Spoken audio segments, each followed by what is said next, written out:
Friends, welcome to my YouTube channel Manisha's biochem classes.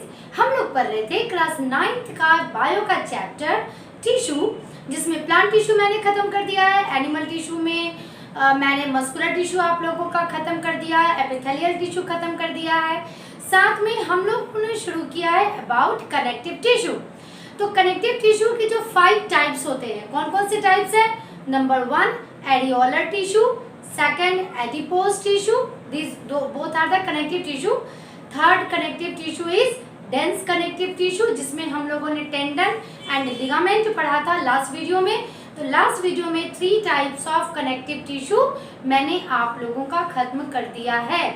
आज के इस वीडियो में मैं 4th type of connective tissue करवाने जा रही हूँ, विच इज स्केलेटल टिश्यू।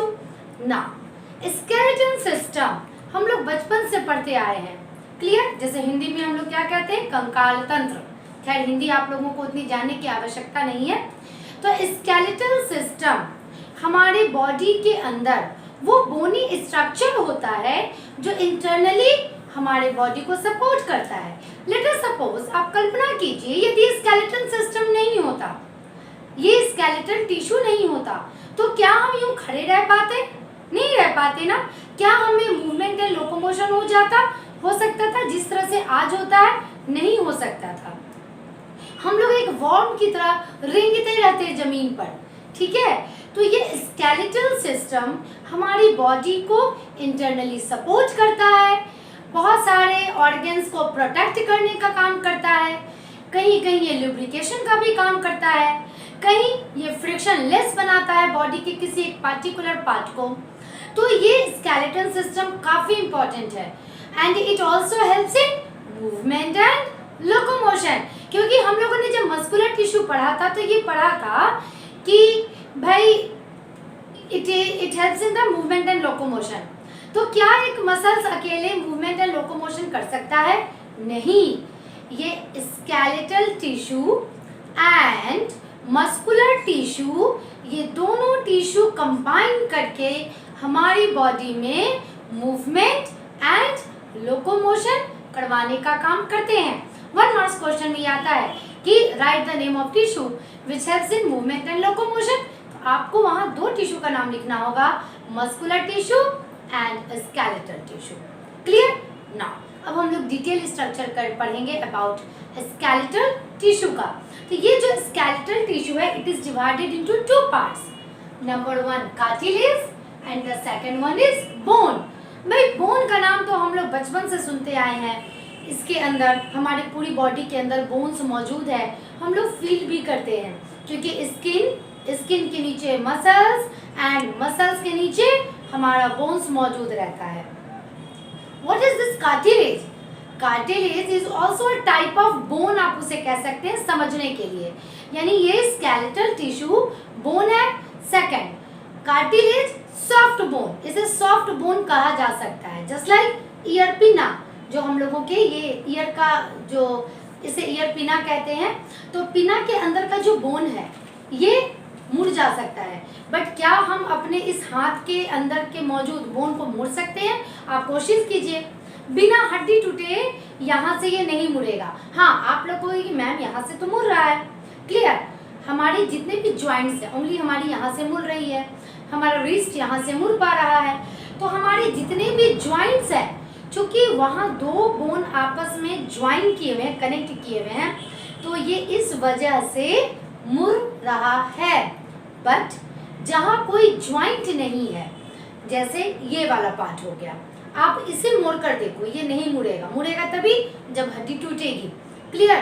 तो ये बोन नहीं मुड़ सकता है, बट ये कार्टिलेज, ईयर पिना, मैं दिखा भी नहीं हूँ, ये मुड़ सकता है। नोज टिप, ये मुड़ सकता है। इन सारी जगह पर स्केलेटल टिश्यू है। देखने से तो ये बोन ही लगता है, but it is soft bone, और इस सॉफ्ट बोन को हम लोग कहते हैं कार्टिलेज। क्लियर? तो भाई स्केलेटल टिश्यू में 2 टाइप्स आप लोगों को पढ़ना है, 2 टाइप के टिश्यू पढ़ने हैं, एक cartilage and the second one is bone. तो आज के इस वीडियो में मैं आप लोगों को कार्टिलेज एंड बोन दोनों का डिटेल स्ट्रक्चर पढ़ाऊंगी। और मैं फिर से कह दे रही हूँ, मैंने नोट्स में अपने डायग्राम को नहीं डाला है, तो मैं जो भी डायग्राम आपको बता रही हूँ वो आप लोग अपने नोट्स में वीडियो को देखते हुए साथ में आप लिखिएगा। साथ में कुछ पॉइंट्स हो सकता है कि मैं वीडियो में, क्योंकि टीचर्स जब नोट्स बनाते हैं, जब पढ़ाते हैं तो बहुत सारी नई बातें आ जाती हैं बीच में, तो वीडियो को आप ध्यान से देखिएगा और वीडियो में बोली गई सारी बातों को आप अपने नोट्स से मैच कीजिएगा। यदि कोई एक्स्ट्रा पॉइंट हो तो आप उसे अपने नोट्स में लिख लीजिएगा, ठीक है। साथ में मैं इसी वीडियो में आप लोगों को कार्टिलेज एंड बोन इन दोनों के बीच में डिफरेंसेस भी लिखवाऊंगी, वो भी मैंने नोट्स में मेंशन नहीं किया है, ताकि आप लोग वीडियो को ध्यान से देखें और नोट डाउन करने की कोशिश करें। क्लियर? चलिए शुरू करते हैं। तो जनरल स्ट्रक्चर क्या है भाई? कनेक्टिव टिश्यू का जनरल स्ट्रक्चर तो मैंने बताया था लास्ट वीडियो में कि एक मैट्रिक्स होता है। आप एक कटोरा भरा शहद ले लीजिए, उसके अंदर आप ड्राई फ्रूट्स डाल दीजिए एंड कुछ फाइबर्स डाल दीजिए, ठीक है।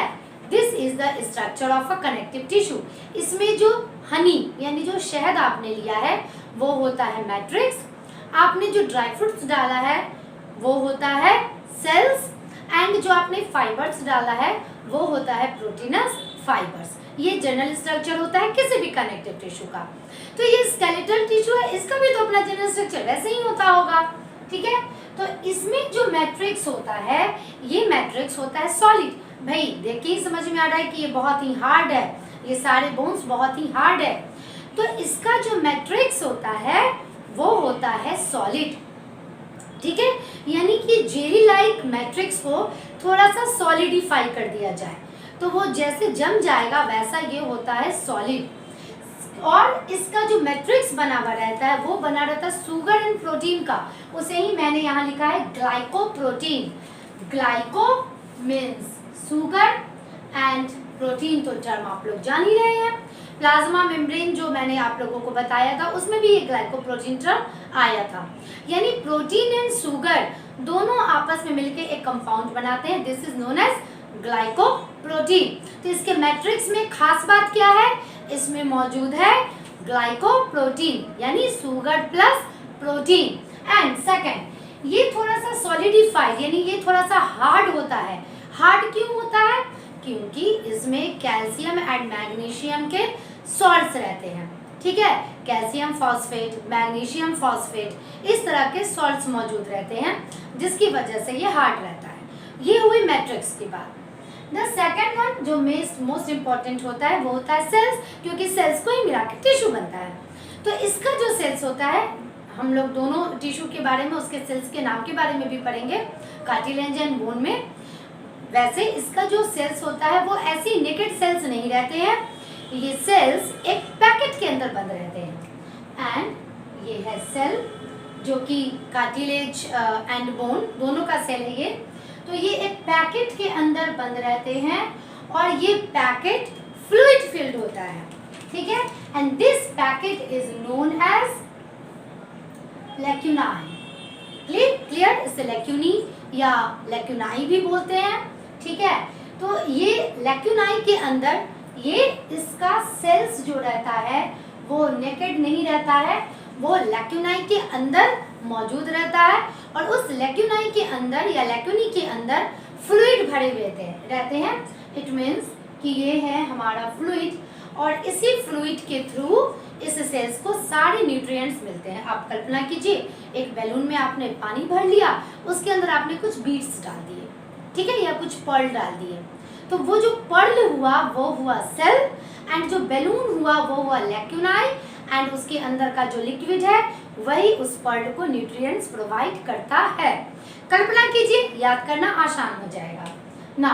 तो ये था जनरल स्ट्रक्चर, क्लियर। और ये स्केलेटल टिश्यू कहाँ मौजूद रहते हैं? Internal part of our body ये रहते हैं। ये सपोर्ट करता है हमें, हमारी बॉडी को ये एक शेप भी देता है, ठीक है। इसका जैसा स्ट्रक्चर होगा वैसा ही ये शेप होगा। बहुत सारे टाइप्स का ये होता है, कुछ शॉर्ट होते हैं, कुछ लॉन्ग होते हैं। अब देखिए यहाँ ये शॉर्ट है, ज्वाइंट्स में, रिस्ट ज्वाइंट्स में बहुत छोटे छोटे से बोन्स रहते हैं, वो शॉर्ट है। बट हमारा जो थाई बोन है वो लॉन्गेस्ट बोन है। तो इस तरह से ये बहुत सारे वैरायटी के होते हैं। तो आपको इस क्लास में इतना वैरायटी के बारे में नहीं पढ़ना है ना। अब हम लोग शुरू करेंगे first type which is cartilage. First type of skeletal tissue which is cartilage. Cartilage के बारे में मैंने बताया, ये फ्लेक्सिबल बोन होता है, यानी ये फ्लेक्सिबल स्केलेटल टिश्यू होता है। सपोर्ट तो ये करेगा ही करेगा, क्योंकि भाई स्केलेटल टिश्यू का मेन काम है सपोर्ट एंड प्रोटेक्शन। क्लियर? तो ये सपोर्ट भी करेगा, ये प्रोटेक्ट भी करेगा, but it is slightly flexible, just flexible. हम लोग ये करके भी देख सकते हैं। ये मौजूद रहता है ईयर पिना, tip of the nose, epiglottis आप लोगों ने नाम सुना होगा, लैरिंग्स जिसे हम लोग वॉइस बॉक्स कहते हैं और जो हमारे नेक रीजन में मौजूद रहता है, ये सारे पार्ट्स में ये कार्टिलेज मौजूद रहता है।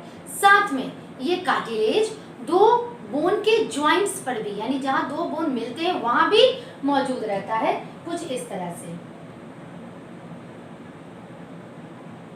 लेट अस सपोज ये हमारे हैंड का ये लेग का बोन है, यहाँ दो bone, this is B for bone and this is also B for bone. तो यहाँ पर दो बोन जहाँ ज्वाइंट होते हैं, इस जगह पर भी इस तरह से कैप लाइक स्ट्रक्चर में आप लोगों का कार्टिलेज मौजूद रहता है। ठीक है, यानी कि ये कार्टिलेज कहाँ कहाँ मौजूद है, जो मेन पार्ट्स में बता रही हूँ, ear pinna, nose tips, epiglottis, larynx and joints, सारे जॉइंट्स पर ये कार्टिलेज मौजूद रहता है। क्यों रहता है? ताकि जहाँ दो बोन ज्वाइंट है, कनेक्टेड है और हम लोग मूव कर रहे हैं, जब हम लोग मूव करते हैं तो वो इस तरह से एक दूसरे के साथ उन दोनों में फ्रिक्शन होता है, उन दोनों में कांटेक्ट फ्रिक्शन लगता है। ठीक है, तो जिसकी वजह से ये टूट सकता है, हमारा बोन्स टूट सकता है, क्योंकि कॉन्स्टेंटली इसमें मूवमेंट हो रहा है और उसमें फ्रिक्शन भी हो रहा है। तो इसे बचाने के लिए कार्टिलेज बीच में मौजूद रहता है, ताकि वो वहाँ एक लुब्रिकेशन का काम कर सके and wearing and tearing of bone को वो प्रिवेंट कर सके। क्लियर? तो कार्टिलेज इतने जगह मौजूद होते हैं। ये फ्लेक्सिबल होता है एंड सपोर्टिव होता है, ये हम लोग समझ गए। इसका जो मैट्रिक्स, अब ये जो भी चीज़ है यहाँ लिखा हुआ, मैं इसे इस डायग्राम के द्वारा ही समझाऊंगी। ये डायग्राम मैंने नोट्स में नहीं डाला है, आप लोग इसे जब नोट्स बनाना तो इस डायग्राम को समझ लेना। क्लियर? चलिए, this is the diagram of cartilage. Now cartilage it means इसका जो आउटर कवरिंग होता है, बिल्कुल ध्यान से सुनिएगा, फिर आपको बिल्कुल समझ में आ जाएगा। इसका जो आउटर कवरिंग होता है कार्टिलेज का, उसे हम लोग कहते हैं perichondrium. Clear? Perichondrium is the outer most covering of cartilage. Perichondrium तक ब्लड वेसल्स एंड नर्व्स आते हैं, कार्टिलेज के अंदर तक ब्लड वेसल्स एंड नर्व्स नहीं जा पाते हैं। ठीक है, तो इसी पेरिकार्डियम तक ब्लड वेसल्स एंड नर्व्स आते हैं। क्लियर? नाउ जस्ट पेरिकार्डियम के बाद हम लोग यहाँ क्या देख रहे हैं, एक सेल का लेयर बना हुआ है, और ये सेल का लेयर यानी ये वो सेल होते हैं जो कि पूरे के पूरे कार्टिलेज को बनाते हैं। भाई हमारी बॉडी में कहीं भी कुछ भी बन रहा होता है तो वो किसी सेल के द्वारा ही बन रहा होता है। तो कार्टिलेज को बनाने के लिए जो सेल्स है, ठीक है, उसके मैट्रिक्स को बनाने वाला ये सेल है, इसके सेल्स को बनाने वाला ये सेल है। तो पेरिकॉन्ड्रिन इसका आउटर मोस्ट कवरिंग हो गया, वहां तक ब्लड वेसल्स जाता है। उसके बाद एक लेयर रहता है सेल्स का जिसे हम लोग कहते हैं कॉन्ड्रियोब्लास्ट। देखिए कार्टिलेज के लिए कॉन्ड्रीन CHONDRIN कॉन्ड्रीन, ठीक है, ये टर्म याद रखिएगा क्योंकि सारा इसी से रिलेटेड है। पेरिकॉन्ड्रियम आउटर मोस्ट बाउंड्री, इसके अंदर जो सेल का लेयर है दिस इज कॉन्ड्रियोब्लास्ट, यानी ये ब्लास्ट करके इसके सेल्स को बनाता है एंड मैट्रिक्स को भी ये रिलीज करता है। नाउ इसके अंदर जब हम लोग आते हैं दिस इज मैट्रिक्स, ये जो पूरा अंदर में लिक्विड भरा हुआ है, जो फ्लूइड है, gel like structure, jelly like solidified होता है। ये थोड़ा क्यों होता है? क्योंकि इसमें कैल्शियम एंड मैग्नीशियम फॉस्फेट या salts of calcium and magnesium मौजूद रहते हैं। ये है पूरा मैट्रिक्स और इसके अंदर एम्बेडेड रहता है हमारा सेल्स, और कार्टिलेज को सेल्स को हम लोग कहते हैं chondrocytes. Chondro is related with cartilage and cytes it means cells. जहां पर भी साइड्स टर्म आएगा it is related with cell ना। और ये सेल देखिए कैसे मौजूद है, सेल नेकेड फॉर्म में नहीं मौजूद है। सेल्स या तो अकेला रहता है या दो के पेयर में रहता है, 3 या 4, इस तरह से 1 2 3 या 4 सेल्स, कोई पार्टिकुलर इसकी संख्या नहीं है, वो लैक्यूनाई के अंदर मौजूद रहता है और इसके अंदर इर्रेगुलर वे में ये मौजूद रहता है। साथ में जो भी कॉन्ड्रीसाइट्स होते हैं, ये कॉन्ड्रीसाइट्स पेरीफेरी के पास, यानी जो पेरीफेरल रीजन्स है वहाँ ज़्यादा पाए जाते हैं, अंदर वाले रीजन्स में कम पाए जाते हैं। क्लियर? तो आई थिंक आप लोगों का ये कार्टिलेज क्लियर हो गया होगा। इसका फंक्शन कहाँ मौजूद है ये भी मैं बता चुकी। फंक्शन सपोर्ट एंड फ्रिक्शन से ये कैसे बताता है मैंने यह भी बता दिया। सपोर्ट कैसे करता है मैंने यह भी बता दिया। ठीक है, अब हम लोग पढ़ेंगे अबाउट बोन, क्योंकि कार्टिलेज तो आप लोगों का क्लियर हो गया है। And the second skeletal tissue is bone. चलिए हम लोग शुरू करते हैं। बोन नॉन फ्लेक्सिबल स्ट्रक्चर होता है, रिजिड होता है, इट मीन्स हार्ड होता है वो with respect two cartilage. Cartilage जहाँ फ्लेक्सिबल होता था, जहाँ सॉफ्ट होता था, वहाँ ये हार्ड होता है, नॉन फ्लेक्सिबल होता है। क्यों होता है? क्योंकि इसके मैट्रिक्स में जो कैल्शियम एंड मैग्नीशियम के सॉल्ट्स, यानी calcium phosphate, magnesium phosphate, calcium carbonate and magnesium carbonate मौजूद होते हैं, वो बहुत ज़्यादा मात्रा में मौजूद होते हैं। तो due to the extra deposition of these minerals it become hard, ये हार्ड हो जाता है। क्लियर? तो ये हार्ड होता है, नॉन फ्लेक्सिबल होता है। और ये स्केलेटल टिश्यू में इट मीन्स ये बोन कहाँ मौजूद रहता है? भाई हमारा जो पूरा स्केलेटल सिस्टम है बेसिकली वो बोन के द्वारा ही बना रहता है। ठीक है, आप लोगों के दिमाग में वो कंस्ट्रक्शन, वो स्ट्रक्चर सारा याद नहीं आ रहा होगा। तो ये सॉलिड होता है, रिजिड होता है, स्ट्रॉन्ग होता है एंड नॉन फ्लेक्सिबल होता है। क्यों होता है ये मैंने आप लोगों को बता दिया। साथ में इसका जो स्ट्रक्चर होता है, ठीक है, तो इसके स्ट्रक्चर के द्वारा मैं इसके सारे चीज़ों को बताऊंगी ताकि आप लोगों का और भी ये क्लियर हो जाए। ठीक है, लेट अस सपोज मैं एक डायग्राम बना रही हूँ बोन का। This is a bone. Clear? अब जब इस बोन को काटा जाए, मैं इसे समझाने के लिए, clear, this is a bone, ये बोन है और जब इसे कट किया जाए तो कुछ इस तरह का स्ट्रक्चर दिखेगा।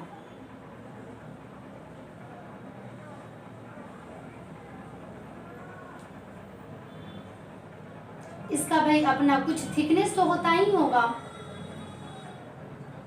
दिस, ये होगा outer layer and this is inner layer and this is cavity.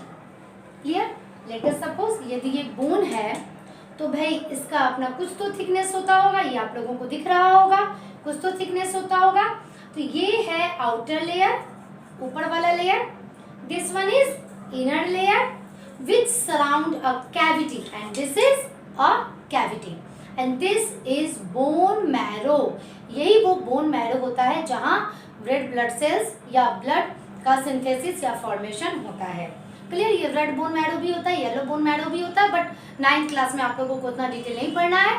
किसी किसी बुक में सिर्फ रेड बोन मैरो दिया है, वैसे जनरल इसे हम लोग बोन मैरो कहते हैं और ब्लड का फॉर्मेशन इसी बोन मैरो के अंदर होता है। ठीक है, this is outer layer, this is inner layer and this is cavity which is known as bone marrow. ये कॉन्सेप्ट मैं आप लोगों को देना चाह रही थी ना। ठीक है, तो इसका जो आउटर लेयर है और ये इनर लेयर है एंड अंदर कैविटी है। तो चलिए मैं यहाँ एक डायग्राम बना रही हूँ, मैं इसे इरेज कर देती हूँ ताकि ये तो सिर्फ कॉन्सेप्ट के लिए था, ये डायग्राम आप लोगों को एग्जाम में नहीं बनाना रहता है। अब आप लोग को outer layer, inner layer and bone marrow ये तीनों कम क्लियर हो गया है डाउट ना। अब एक्चुअली जो डायग्राम बनाना होता है वो क्या होता है? ठीक है, this is outer layer and this is inner layer. ठीक है, ये जो आउटर लेयर रहता है इसे हम लोग कहते हैं पेरिओस्टियम। ध्यान दीजिए, उसमें क्या था? पेरिकॉन्ड्रियम, कार्टिलेज में। Peri it means outer, endo मतलब अंदर, ठीक है। तो पेरिओस्टियम, ऑस्टियम टर्म जहां भी आएगा it is related with bone, and chondrin term जहां भी आएगा it is related with cartilage. Clear? तो चलिए, पेरिओस्टियम, तो पेरिओस्टियम ये इसका आउटर मोस्ट लेयर हो गया, ठीक है। और इस पेरिओस्टियम, चलिए मैं यहाँ और बना देती हूँ एक लेयर, ताकि इसका भी तो अपना कुछ थिकनेस होता होगा ना, ठीक है। इसके नीचे कुछ सेल्स मौजूद रहते हैं, तो जो हमारे सेल्स थे उसमें कार्टिलेज में, तो यहाँ पर भी कुछ सेल हैं जो इस पूरे के पूरे बोन को बनाने का काम करते हैं, and these are osteoblast cells. Clear? उसके नीचे फिर पूरा मैट्रिक्स हो गया। चलिए मैं मैट्रिक्स भी बना देती हूँ, क्योंकि इसमें कुछ खास बात भी होगी, ठीक है। ये पूरा का पूरा इसके अंदर मैट्रिक्स है, और मैट्रिक्स इसका सॉलिडिफाइड फॉर्म में रहता है, क्योंकि इसमें कैल्शियम एंड मैग्नीशियम के सॉल्ट्स काफी मात्रा में मौजूद रहते हैं। क्लियर? ये मैट्रिक्स हो गया। And this last one is endosteum, endosteum, ये लास्ट। और इसके नीचे वाला जो इलाका है दिस इज बोन कैविटी, या जिसे हम लोग बोन मैरो भी कहते हैं। तो ये एक बेसिक कॉन्सेप्ट आप लोगों का क्लियर हो गया। Outer covering periosteum, inner covering या लास्ट कवरिंग इंडोस्टियम, ये इनएक्टिव फॉर्म होता है, बट पेरिओस्टियम जो होता है वो काफी एक्टिव होता है। इन दोनों के बीच में मैट्रिक्स होता है, और ये जो कैविटी है दिस इज बोन मैरो। अब हम लोग पढ़ेंगे कि मैट्रिक्स के अंदर किस तरह से इसके सेल्स अरेंज्ड होते हैं, ठीक है। तो ऑस्टियो टर्म जहां भी आएगा it is related with bone, तो इसका जो सेल होगा उस सेल को कहेंगे ऑस्टियोसाइट। मैंने कहीं लिखा भी होगा दिस वन, इसका जो सेल्स है उसका नाम है ऑस्टियोसाइट्स। ऑस्टियो टर्म जहां भी आएगा बच्चे आप लोग समझ लीजिएगा it is related with bone. Cyte mean cell, यानी बोन के सेल को कहते हैं ऑस्टियोसाइट्स। और ये ऑस्टियोसाइट भी जिस तरह से कार्टिलेज में था कि एक लैक्यूनी के अंदर था, ये इसमें भी लैक्यूनी के अंदर रहता है। कार्टिलेज में 2 या 3 सेल्स आपस में मिलकर लैक्यूनी के अंदर रहते हैं, बट इसमें लैक्यूनी के अंदर सिर्फ एक सेल ही रहता है। और कुछ खास बात होती है, कभी आप किसी तालाब या झील के किनारे जाओगे और वहाँ शांत पानी है, ऐसा आप ये एक्सपेरिमेंट अपने घर में एक बकेट में भी कर सकते हो। पानी बिल्कुल शांत हो और आप उसमें कुछ ड्रॉप कर दो, क्या होता है कॉन्सेंट्रिक रिंग्स बनने लगते हैं पानी के अंदर, नीचे से बाहर की ओर कॉन्सेंट्रिक रिंग्स बनने लगते हैं, ठीक है। बिल्कुल उसी प्रकार से बोन का जो सेल्स होता है वो अरेंज रहता है मैट्रिक्स में इन कॉन्सेंट्रिक रिंग्स। इस तरह से कॉन्सेंट्रिक रिंग्स आप लोग मैथमेटिक्स में पढ़े होंगे, मैं इसे अच्छे से बना दूंगी, मैथमेटिक्स में आप लोग इसे पढ़े होंगे, ठीक है। कॉन्सेंट्रिक रिंग्स किसे कहते हैं या कॉन्सेंट्रिक सर्कल्स किसे कहते हैं? जिसका सेंटर हो वो सारे के सारे सर्कल या वो सारे के सारे रिंग्स जिनका सेंटर सेम होता है बट रेडियाई उनका अलग अलग होता है, उनका अलग अलग रेडियस होता है। क्लियर?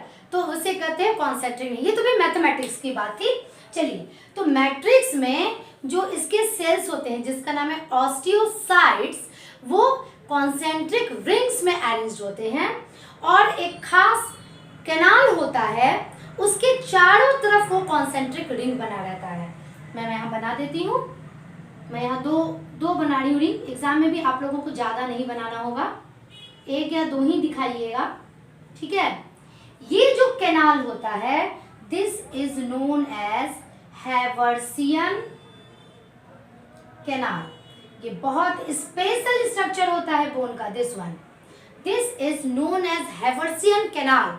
और यही वो कैनाल है जिसके अंदर से blood vessels and nerves supply होते हैं इस बोन के अंदर।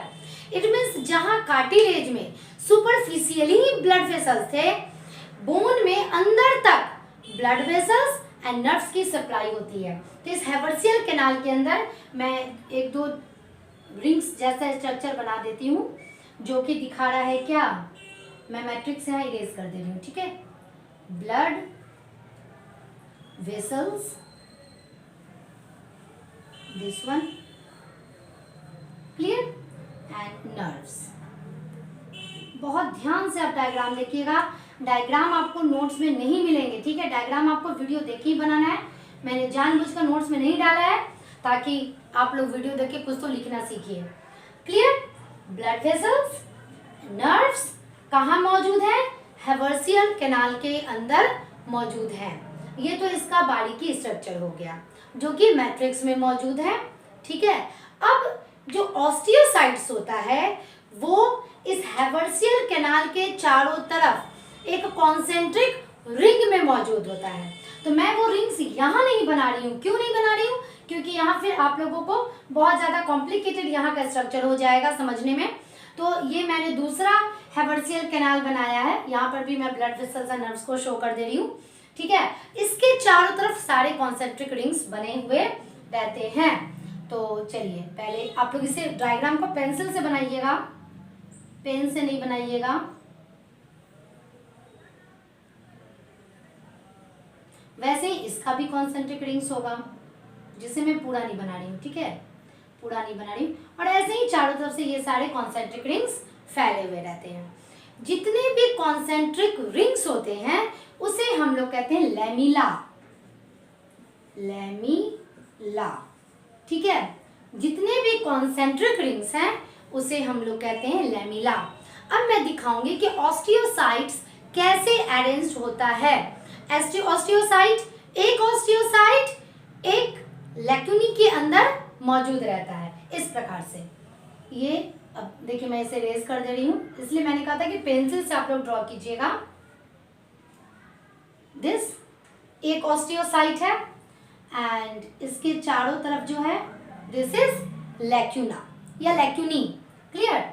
और ये जो लैक्यूनी होता है वो सिंपल नहीं होता है, उसमें बहुत सारे साइटोप्लाज्मिक प्रोसेसेस मौजूद रहते हैं। अब ये साइटोप्लाज्मिक प्रोसेसेस क्या हुए, तो आप एक बैलून में पानी भर लो, क्लियर, और उसको लेकर बैलून के स्किन को पकड़कर आप नीचे की ओर खींचो, तो ये थोड़ा सा लंबा खींचा जाएगा और ये जो बैलून के अंदर का पानी है वो उस जो खींचा हुआ पार्ट है उसमें भी चला जाएगा।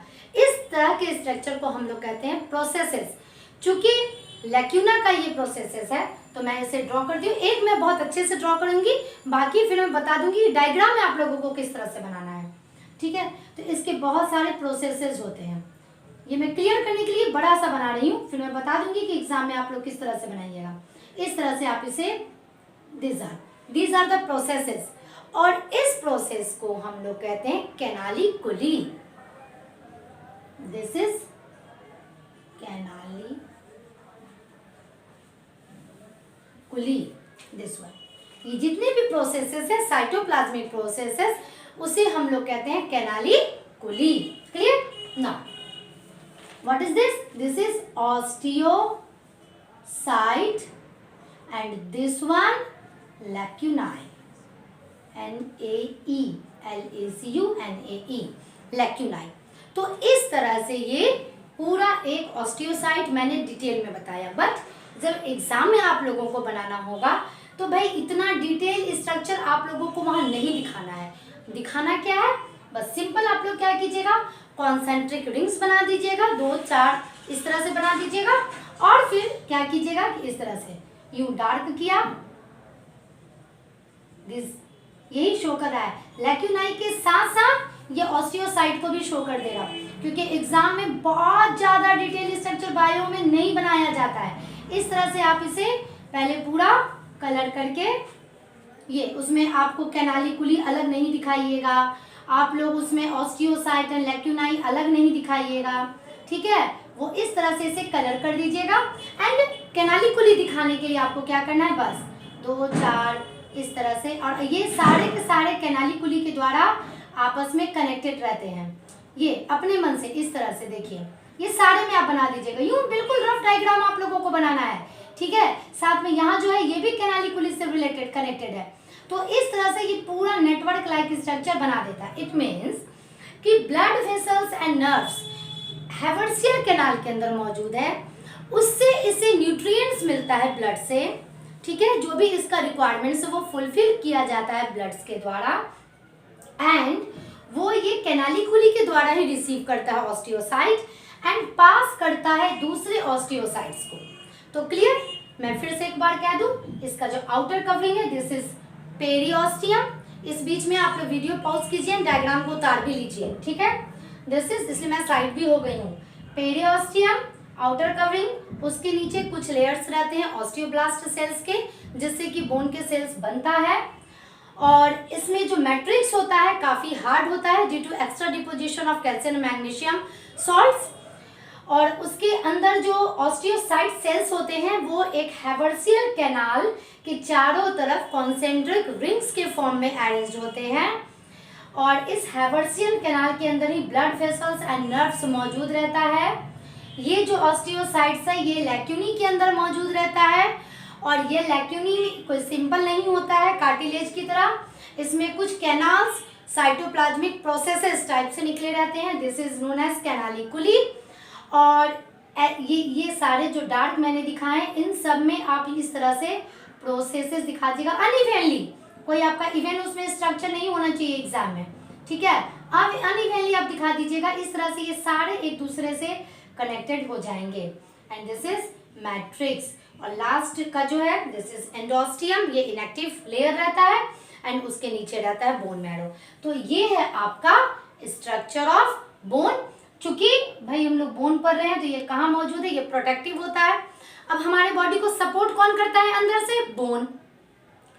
इंटरनल डेलिकेटेड ऑर्गन को कौन प्रोटेक्ट करता है, बोन। अब ध्यान दीजिए, हमारा जो रीब केज है उस रीब केज के अंदर में हमारा लंग्स मौजूद है, उसे प्रोटेक्ट करता है कौन, और ये जो रीब केज होता है वो बोनी स्ट्रक्चर होता है। मूवमेंट एंड लोकोमोशन कौन कराता है, ये बोन। तो इतना सारा ये काम बोन करता है। तो हम लोगों ने बोन एंड कार्टिलेज का डिटेल स्ट्रक्चर पढ़ लिया, ठीक है। अब मैं आप लोगों को इन दोनों का डिफरेंसेस बताऊंगी। Now differences between cartilage and bone, ये जो मैंने टेबल बनाया है ये भी मैंने नोट्स में नहीं डाला है, आप लोग वीडियो पॉज करके इस टेबल को अपने नोट्स में नोट डाउन कर लीजिएगा, एग्जाम्स में डिफरेंसेस भी आते हैं, ठीक है। वैसे डिफरेंस आप खुद भी लिख सकते हैं, बट यदि चाहे तो आप इसे नोट डाउन भी कर सकते हैं। नाउ कार्टिलेज एंड बोन, वैसे तो मैंने सारे डिफरेंसेस बता दिए हैं। It is comparatively soft and flexible, but it is comparatively with respect to each other hard and not flexible, non flexible होता है ये। इसमें जो मैट्रिक्स होता है वो एक खास तरह के कॉम्प्लेक्स प्रोटीन यानी खास तरह के ग्लाइकोप्रोटीन का बना हुआ रहता है जिसका नाम है कॉन्ड्रीन, एंड इसमें जो ग्लाइकोप्रोटीन रहता है उसका नाम है ओशीन, ठीक है। ये सेंटेंस आप लोग खुद से बना लीजिएगा। इसमें जो मिनरल्स का डिपोजिशन होता है यानी जो कैल्शियम और मैग्नीशियम सॉल्ट्स होते हैं वो कम होते हैं, इसमें मच मोर बहुत ज़्यादा होते हैं, इसकी वजह से बहुत हार्ड होता है। स्केलेटन बोन जो होता है ना वो हमारे बॉडी का हार्डेस्ट टिश्यू होता है ये बोन। चलिए, इसमें जो ब्लड सप्लाई है ये रेस्ट्रिक्टेड टू आउटसाइड होते हैं, वो मैंने बताया था स्ट्रक्चर में भी, बट इसमें हैवर्सियन कैनाल के through blood supply interior of the bone तक चले जाते हैं। सेल्स जो प्रेजेंट होता है वो या तो सिंगली रहता है या इंटूज रहता है या मोर रहता है, यानी लैक्यूनी के अंदर जो सेल्स रहता है वो या तो अकेले रह सकता है या 2 या 3 या 4 के फॉर्म में रहता है, बट इसमें हर एक लैक्यूनी के अंदर एक एक सेल अलग अलग यानी सिंगल फॉर्म में ये रहता है। मैट्रिक्स इसमें होमोजेनस होता है, बट बोन्स में ये कॉन्सेंट्रिक रिंग्स में अरेंज होता है जिसे लैमिला कहते हैं। साथ में इसमें कैनालिकुली एब्सेंट रहता है, ये आप लोग स्ट्रक्चर से समझ चुके हैं, बट इसमें जो लैक्यूनी होता है, लैक्यूनी का जो कैनाल्स होता है उसे हम लोग कैनालिकुली कहते हैं। तो these are the differences between cartilage and bone. तो आज के वीडियो में हम लोगों ने डिटेल पढ़ा स्केलेटल टिश्यू के बारे में, कहाँ कहाँ ये मौजूद रहता है, इसका क्या फंक्शन है, इसका क्या स्ट्रक्चर है। It is very important. मैं फिर से बोल दूं, नोट्स तो मैं दे ही रही हूँ, बट मेरे नोट्स में कुछ कुछ पॉइंट्स नहीं है, जानबूझकर मैंने नहीं डाले हैं ताकि आप लोग वीडियो को देख करके लिखना सीखिए। बहुत बच्चे नोट्स अलग उतारते हैं, वीडियो देखते ही नहीं है, ठीक है। तो आप लोग वीडियो देखिए, नोट्स लिखिए एंड कंप्लीट नोट से अपने एग्जामिनेशन की प्रिपरेशन कीजिए, ठीक है, नेक्स्ट वीडियो में मिलती हूँ नेक्स्ट टॉपिक के साथ। Till then bye.